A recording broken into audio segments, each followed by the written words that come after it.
Before we get into this episode, I wanted to give a quick trigger warning. This episode does mention past disordered behaviors such as overexercising, tracking calories, and undereating, but it doesn't go into detail regarding numbers or time frames at all. If you are not in a place to listen to this episode right now, please take care of yourself, click away, and feel free to listen to a past episode on this podcast. Hello everyone, welcome back to the Perfectly Imperfect podcast. I'm your host, Jenny Minnie, and I'm here today with a very, very special guest. Her name is O'Flynn Shahaf, and she's my personal trainer at Equinox. We've been working together for several months this year, honestly a bit on and off, but very consistently the last 3-4 months. Yeah, about. But yeah, it's been a conversation between us for the longest time for you to come on the podcast. So I'm so excited that you're actually here today. But I want to give you a chance to introduce yourself, share anything that you like, and also how that you got into personal training and what kind of inspired that for you. Yeah, sure. So I've been a trainer for about 2 years. I got into training because I was a competitive swimmer for most of my life. And then during college, I obviously wasn't swimming because I was pursuing a degree. So I feel like I kind of fell out of touch with fitness a little bit, and that made me pretty sad. So I started working out again, tried to study a little bit about working out in a way that wasn't just related to swimming. And then had some of my friends and family ask me for some advice on how to work out and how to get in shape, get healthier. So I realized personal training might be something I want to dip my toes into because I could learn a lot as well while working out. It wasn't just fitness, it was academic as well, and I could also help others. I also was doing customer service for so long, food service, like most people in their 20s do, and I was really tired of that kind of socializing. I wanted something where I was deeply impacting people's lives. So yeah, that's kind of how I got into that, and then I've been in love with it ever since. Yes. Yeah. Well, you've been a wonderful addition to my life, and since moving to New York, I feel like it's just been, so grounding to meet someone like you in the fitness industry as well. And on this podcast, I've talked about a lot about my relationship with movement and food and just how I've struggled with that in the past. So yeah, you've been a very positive impact in that way. And I'd love to hear more about kind of your approach. Like you said, you weren't into fitness so much during college, but then came back into it. Was there a journey alongside of that of how you sort of shifted mindsets and shifted your approach around fitness and food and all of that? I'd just love to hear, your journey with that. So I like to be super transparent. I was definitely super disordered when I first started. Swimmers, it's one of the most intense sports that you can do. So it's just super you are practicing for 2 hours every single day. It's super, super intense. And so I think when I first got back into working out, I was doing all these high intensity circuits and just doing crazy amounts of cardio, tracking the calories I was burning. I got really obsessive with it, but I didn't have a plan and I didn't have a goal. It was just go as hard and fast as you can every single day. Quick way to burn out. Yep. And I was just I'm miserable. Everything kind of took a turn for me when my health started coming into play. So I had nutrient deficiencies and stuff, and I wasn't performing well in the gym, and I wasn't getting any stronger, and I wasn't performing well with my cardiovascular training. I was just really tired all the time and super dizzy. So I kind of forced myself to take a step back and change the way that I started working out. I had to slow down a little bit and kind of reorganize my training plan to be more for just feeling good and performing better rather than just going all in every single time. So that was definitely a really big shift to go from competitive swimmer to just gym goer. So yeah. And what were some things that helped you through that period? Did you ever face sort of that all or nothing feeling I either have to go all at the gym all the time because I have to make up for not swimming or something like that? Kind of what did you do to shift that mindset or start to become okay with the slowing down? I think, like I said earlier, I really started focusing on my health more than just expectations for myself performance wise. I was do I really want to be showing up every single day feeling exhausted, not moving well, starving, dizzy, not healthy at all, brain fog, irritated, all of these things I was just like, it's not worth it. Yeah. And I think I honestly took it into my own hands to kind of study. I do specialize in like women's health specifically, so I took it into my own hands to study hormones, women's hormones, and like the benefits of strength training and the way to properly program conditioning, or for those of you who don't know, like heart rate training, in a way that was for longevity instead of just like going hard all the time. I also realized it did nothing for me.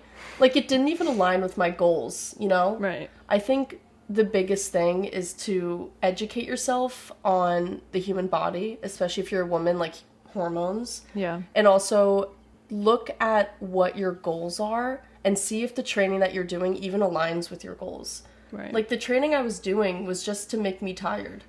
Is that my goal, to be tired every day? No. Yeah. I wanted to move better, feel stronger, and be able to run longer. So why would I train in a way that doesn't align with that? So I think that's kind of the steps that I took initially to help me through that. Yeah, I love that. Yeah. I guess that kind of goes perfectly into my next question of like, what would be your tips for incorporating movement into your routine without it becoming so obsessive and overwhelming? So like you said, you kind of went through that journey yourself. So if someone listening is in that journey right now, or maybe they feel overconsumed by the all or nothing black and white mindset, or feel like they're doing things and reaching goals that aren't really their own, what would you say to them? Be very mindful of the media you are consuming, the people you are following. If you're following Gymshark athletes, if you're following High Rocks athletes, if you're following anybody on Instagram that's a sponsored athlete, they are professional athletes. Right. The way they train,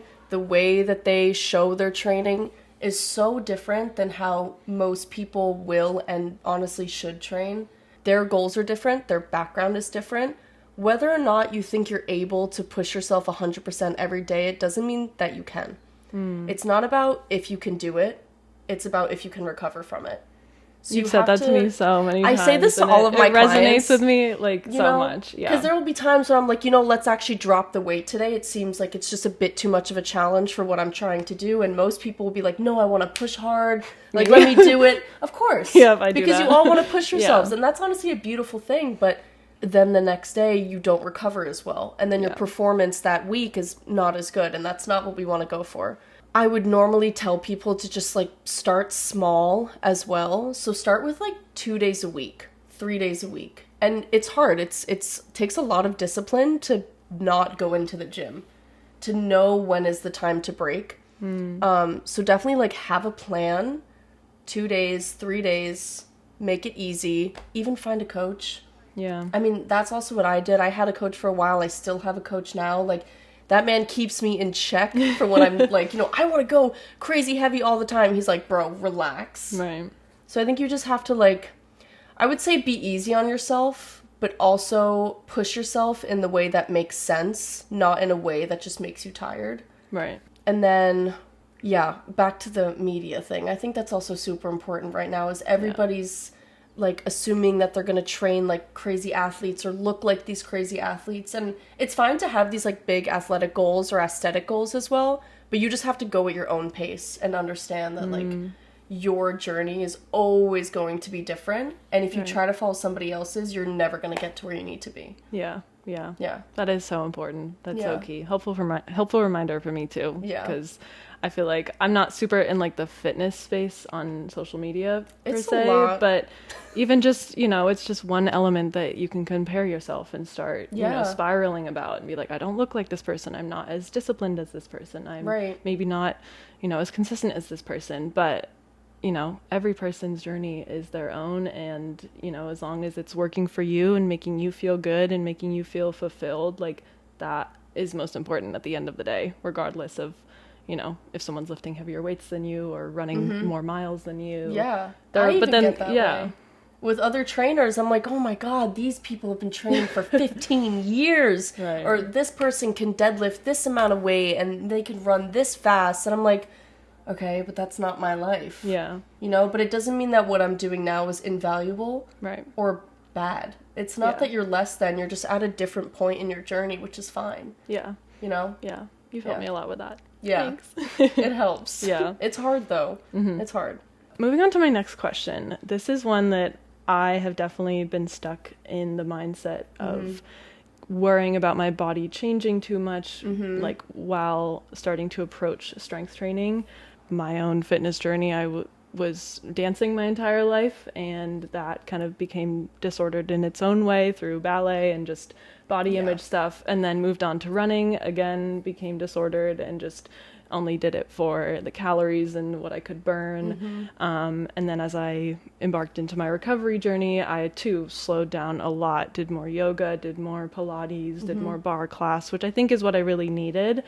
But I kind of always had this, I'd always seen people doing strength training and seen women do strength training. And I think in the last few years, there's been a really good positive shift, at least in women. For sure. I mean, there's definitely still toxic stuff out there, but I think I've seen a good shift in women talking about strength training and the benefits of it, but it definitely still took me a while to be like, is this something I want? Is my body going to change too much? Am I going to get bulky or anything like that? So what are like some of those misconceptions that you've heard or experienced maybe, and what would you say to strength training specifically and like the benefits that women can feel from it? So I actually completely understand the fear of getting bulky. Like when you strength train, when you do any sort of resistance training, hypertrophy training, which is just like muscle gain, you will put on some muscle. Totally normal. But I also will just blatantly say, like, it's very hard to put on muscle, especially like the way that people are kind of afraid that they will, and especially for women.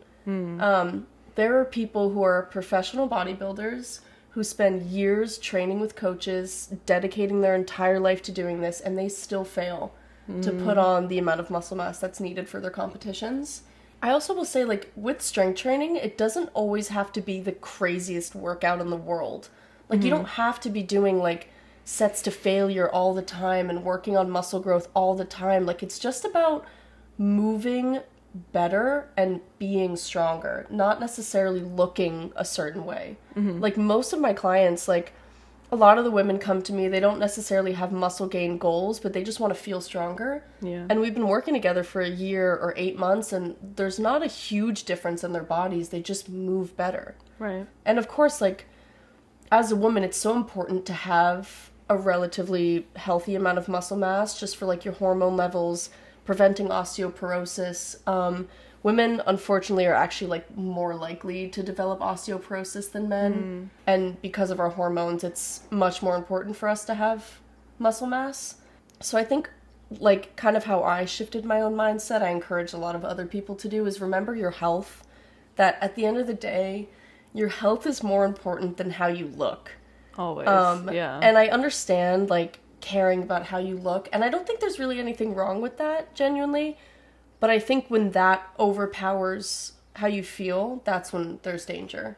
And I think it's also so empowering to be strong as a woman, like, to not feel like you have to fit into fragility, you know, like being super small and less than, like, kind of embrace who you are, like, everything that you can be, and just be okay with taking up space. And, you know, when you exercise in different ways, you will notice that your body will change in different ways. And I encourage people to just embrace that. Like, be like, okay, it's kind of cool that now, like, maybe my quads are a little bigger, or, you know, like, I'm able to overhead press a little bit more than normal. And there's always ways to adjust.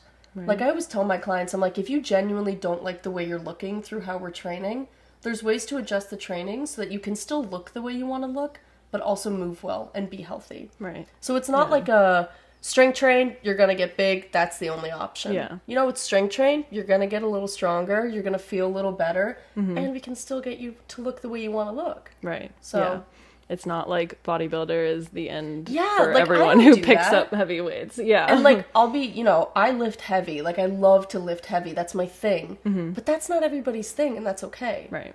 I still push people to lift, you know, something that's challenges them significantly, like, once a week or once every couple weeks. But the majority of the time, it's just getting stronger. Yeah. You know? And I think that's what really has helped me, like, approach strength training, because I think there was just this fear of my body changing, and I knew that obviously I wouldn't, like, become a bodybuilder overnight, but I just sort of only saw women doing Pilates with, like, 3-pound weights, and, like, that was the thing to do, and, you know, that was the aesthetic goals that everyone wanted, or that was idolized by society. And so I just felt like there was this big barrier to entry for me with strength training, but you have like really helped minimize that a lot, because you've just been able to show me like you can lift heavy weights, but you can also lift light weights, and there's not neither one is better than the other. And I don't know, I've found that it's actually brings me a lot of joy, and it's fun to challenge myself in that way and feel proud when I, you know, lift something heavier than the week before and stuff like that. And it doesn't mean that I'm, you know, suddenly trying to become a bodybuilder. It's just like I'm building strength, and if there's a day that I want to do Pilates with a 2-pound weight, that's great too. Totally. Pilates is great. Yeah, it's just, I feel like, you know, I tend to have an all or nothing mindset. Most and I think do. Approaching it, I was stuck in that all or nothing mindset. I was like, okay, I'm going to the gym, I'm getting a personal trainer, like I'm going to become a gym rat, like, but like, that's not who I am. Where's like my protein powder? Exactly. My pre-workout? I don't know, for like a week or so I was like, is this me? But then I don't know, I think just working with you as well, but also doing the internal work of making sure that I remain intuitive with myself and listen to my gut feeling. If something doesn't feel right, I don't do it, and I don't have to, you know, label myself as, you know, a girl that only does yoga, a girl that only does Pilates, a girl that only strength trains. I can do it all, and you can do it all. And it's so fun. Yeah. It's so much fun. Honestly, like, I still do Pilates. I do Pilates at Equinox once a week, and I'm bad at it. And it's great. But it's fun. And I love it. You know, like, it's just finding different ways to move that make you feel better. Like, that's just the goal at the end of the day. And again, like, I really just want to reinforce that, like, you will not get bulky unless you put in a lot of effort. Like, you have to eat a lot of food. I was going to say, you have to eat a lot as well. You have to train a significant amount, like, minimum 3 times a week, like, intense hypertrophy or muscle building workouts. Like, eat a lot and kind of dedicate a lot of time to it, and most people won't do that, and that's fine. So just strength train to be stronger. Like, everything's okay. It's really cool. I don't know, being able to like lift something or do something that I didn't think I was capable of, and just seeing my body change, but in ways that feel empowering is really, really nice. And I think also I spoke about my PCOS diagnosis on the last episode, or a few episodes ago, I forget when, but I think that has been also a really helpful piece. Helps a lot. Yeah, it helps a lot with hormone balancing. And I think just remaining active, but also equally resting when I need, and just not pushing my body to those limits. And you preach that, you know, every single session. Like, if I need to go down in weight or something's too difficult for me, like, you're on top of that. And, you know, sometimes I might want to, you know, push through, but and that's fine. You know, but I'm still gonna you're still gonna be like, nope. Actually and there are times to push, right? Like, there are times when I will be like, okay, this is gonna be really hard, right? But it's not every time, right? Exactly. And we manage it.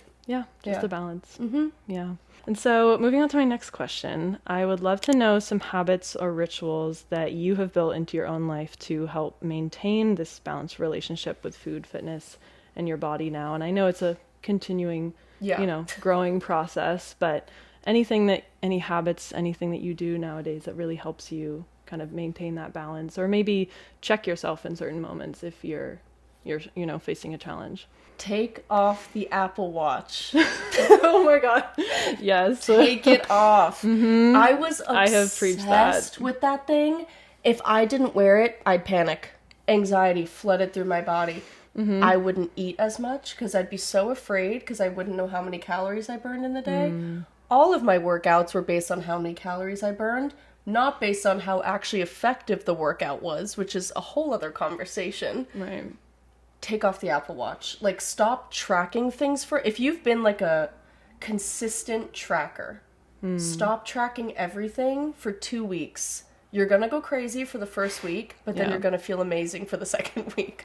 So that's the first thing that I started doing, was just, I took off my Apple Watch. Like, I don't wear it. Like, even the only time I wear it, truthfully, is when I'm doing my, like, conditioning days. So when I have to monitor my heart rate, that's fine. But then off, gone. Like, it's not something, like, it's hard because I think a lot of people want to see calories burned because it makes them think of the effort that they put into the workout. And I do completely understand that. But that's one thing that I consistently make myself do, is just not wear the Apple Watch unless I'm tracking my heart rate. Like, I don't look at the fitness app. I don't look at even kind of how many steps I've done in the day, like none of that. Yeah. Don't track my calories anymore. Just kind of being okay with being intuitive with your food and your movement helped me a lot. Yeah, that's kind of the biggest one that I think I did and still do. Yeah. No, that's really great. I mean, I've talked about my experience with my Fitbit, and I just became so attached to her. But exactly. So terrible. Taking it off has been the best thing I could have ever done for my relationship with movement. Yeah. It's for sure. Like the first couple weeks, I just didn't know how to approach working out. I didn't know how. I just didn't have that way to kind of feel good about myself, but definitely good in quotes, because that's a false sense of good. It's, following some sort of number, some sort of external factor, rather than actually listening to your body. But I wasn't able to listen to my body while I was tracking and looking at the number, because everything became revolved around the numbers rather than, okay, do I actually feel good in my body? Do I feel balanced? Am I hungry? Am I not hungry? Like it's not, your body isn't, doesn't know these numbers. Yeah. So it's all made up and it's all external validation at the end of the day. So, just for people to like really kind of do this, when I was using my Apple Watch all the time, I vividly remember, like, I used to be a member at Equinox, and I still have flashbacks to when I would do my crazy workouts. I just wanted to burn as many calories as I could. I would go into the shower, and I'd be dizzy. I was sometimes scared of going into the shower because I thought I was going to fall or faint. And I think about that, and I'm like, wow, I would not wish that upon anybody. Yeah. Yet we normalize it so quickly for ourselves. Yeah, it's just go as hard as possible, burn as many calories, don't eat, like, stay small, feel dizzy. It's great. You would never tell your best friend to do that. No. Like, so why are you putting yourself through that? Anybody you love or care about, you would never want them to feel that way. And you should be treating yourself the same way. Yeah. There's no reason that you shouldn't be looking at yourself the way you would with someone you love. Yeah. I love that. Thank you for sharing. Yeah. I know. I definitely have had moments like that and flashbacks to certain moments, running on treadmills and, not feeling good yet pushing through. And it's just amazing to see how much we've both grown and been able to especially reframe. You. Oh, thank you. Come a long way. I'm now strength training. Oh, yeah. Twice a week. Yep. But I think getting rid of any way to track has been also so helpful for me. So I'm so glad you brought that up. Yeah, I think it's the biggest one for most people. Yeah. For sure. Yeah. And I mean, I have definitely like tried putting an Apple Watch back on and just like assessing my relationship with it. But I think I'm so far from that place that I was in that it doesn't even give me that same like dopamine hit anymore. Yep. Like I can look at the calories and maybe sometimes it'll trigger me, but then I know, okay, that's my sign to take it off. But then if I look at it and it means absolutely nothing to me, I'm like, wow, look how much I've grown. Right. So, that's great. And that only happened after a long phase of not letting myself wear it at all. So, that's a really helpful tip. Yeah. Moving on, what is one thing you wish everybody knew about finding balance in their fitness and wellness journey as a personal trainer? It takes time. It takes a long time. I'm still working on it. Like, I really do sometimes find myself, like, being a little restrictive with my food or freaking out if I didn't get my workout done. And it is just something that you have to dedicate yourself to working on every day. Every day I have to challenge myself to kind of push down these negative thoughts that I've had for so long. You can kind of think about it like learning how to write really well. Like writers, they'll write every single day, even if it's just 5 minutes. Like they still make that a daily practice. And I think you just have to be super patient with yourself, that it will take a long time. Also, just like lean on your support systems. Like there are so many people around you. I'd actually say most people around you are struggling the way that you are or have. And I think just finding a community or like one other person that you can talk to about this like pretty often helps a lot. That's what helped me, like finding, my cousin was a personal trainer and I always thought she was just like so balanced with food. She would never track her food. And she was like, no, like I actually had a period of time where I was obsessively tracking, like I was overworking myself constantly. So I think just know that there are other people around you that you can lean on and also just take the time. Yeah. Like, really be patient with yourself. You can't expect it to change overnight. No, not at all. And it's also, oh my God, it's so worth it. It's going to be so hard in the beginning. It is. But it is the most unbelievable journey I've ever found myself on. Like, I never thought I'd have the relationship I do with food and exercise now. And it is so freeing to just be where I am. Like, it used to take over my whole life. Like, it was my whole life. Yep. I was the girl with the eating disorder. I was the girl that worked out way too hard. And I wouldn't go out to dinners with my families. Like, I would not want to go out to certain places because I didn't like the way that I looked, or I would starve myself the whole day just so I could look a certain way, and I was never happy. Mm-hmm. I am so happy now in the way that I look and perform and feel, and it's just, everything is so much more enjoyable that it's just so worth it, and you're going to be so much healthier. Yeah. Like, you're going to just be a unit. Right. Like, you're going to be so healthy and capable, and if you start when you're young, like, imagine how amazing it's going to be when you're 40 and you're going to be like, wow, I can't remember the last time I thought about calories. Right. How much better is that going to be? Yeah. You know? I've definitely felt the same thing. Like you said, still working on things and reframing certain mindsets as they come up, but just the freedom that you feel once you kind of choose recovery and choose to start healing from those obsessive mindsets. Yeah, just the freedom is like unmatched by anything else. So beautiful. Yeah. And it feels scary. Fun too. Yeah. Yes. It feels scary to start, and like we're not here being like, it's so easy, just just choose to heal. But again, like you just said, everything like that takes time, and you can't expect yourself to change your relationship with movement, change your relationship with food overnight. But like you said, even just 5 minutes a day working on it, I also think of it as like self-love, and it's just like a way to take care of yourself. That's so crazy you just said that, because I was just going to say that. I was like, you have to also, I worked so much on self-love during that time. Like, I spent so much time finding value in myself with where I was completely, with no expectations of myself. Yeah. I was like, how I am now, stunning, perfect. Did I believe that? No. Right. Fake it till you make it. Right. I would wake up every day and I was like, you love the way you look. Go kill it. And I was like, I know I don't believe this, but you just, you put it into practice. One day you do believe it. Yeah. I wake up now, I walk into a gym and I'm like, yeah, I'm the shit.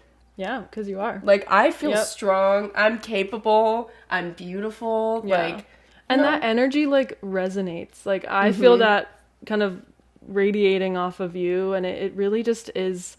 I don't know, it's so much an energy, as much as it's internal, and it's something that you work on with yourself, it'll then make you just, I don't know, I just feel like I'm a nicer person to be around, right? And I feel like I radiate better energy, like, and on the days that I don't feel good in my body, and I don't want to be around people, I feel like, as much as you try to hide it, it's harder to be out in the open, so as much as maybe remind yourself that it's to better your internal relationship with yourself, it can also strengthen your external relationships. Like, you're now a new friend and a trainer and a new person in my life that if I hadn't done this work and healed my relationship with movement, I wouldn't be here. Exactly. You wouldn't be here. Right. With me. I also did want to say one thing that actually, like, my boyfriend did tell me about. Fitness is something that you get to do.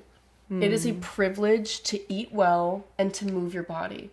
It's not something that everyone has access to. There's a lot of people with pretty debilitating disabilities, or just like don't have knowledge, or are really stuck in their recovery process, or not even in a recovery process. Like, you have the ability to get up and move every single day. So why not just treat your body with kindness, do what it can do, and just, like, appreciate what you're able to do. It's so amazing what you're able to do. Yeah. Just goes back to, like, practicing gratitude for that. Like, if you're able to get up and go to the gym, or not even go to the gym, just go on a walk outside. Get up, move your feet. Get up, get out of your bed. Make a breakfast. Yeah. That's something to be so grateful for. Yeah. Yeah. For sure. Oh, I love that. Thank you for saying that. Thanks, Nate, as well. Yeah, no. Nate's great. Nate's great. So I guess as we wrap up this episode, I want to say thank you again so much for spending the time with me today and coming on the podcast. So great.